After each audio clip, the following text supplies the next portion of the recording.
Meron tayong baboy at tofu. Ano po?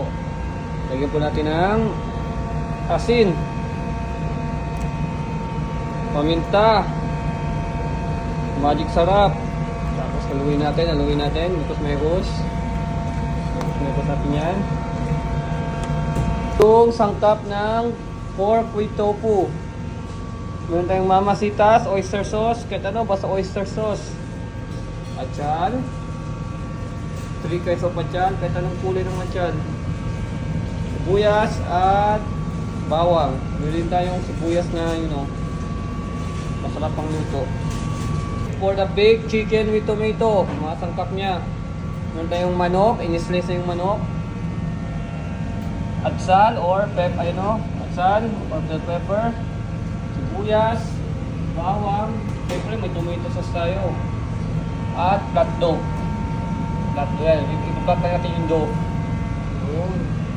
Yan ang cornstarch. Yan. Dito. Cornstarch. Mix natin yung cornstarch. Yun.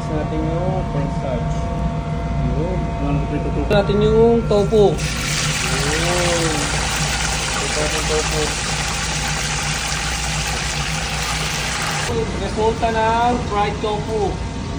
Fried tofu, medyo golden siya. Resulta ng baboy na pinito. Ganyan po yung light brown lang, medyo golden siya. Yan ang pitsura. Mantika, tinang, buyas, isa pang plato yung sibuyas natin, bawang stir natin ulit.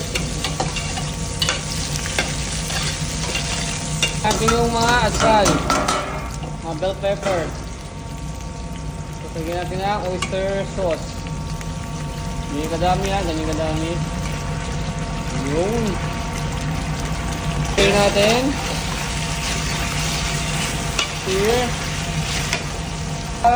Salt ng mga pinito natin. Ito natin ang may sarap, paminta.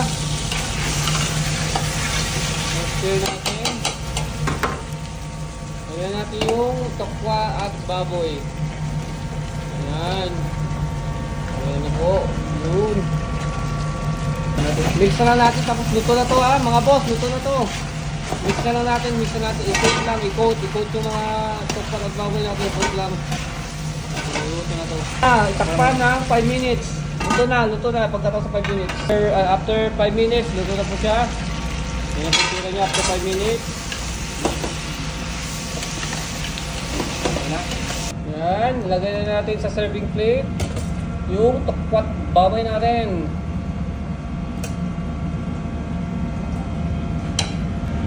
Lagyan natin ng spring onion.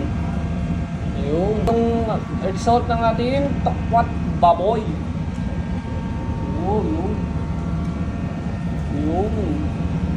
Yung tokwat baboy natin, tokwat baboy. Yun na yun.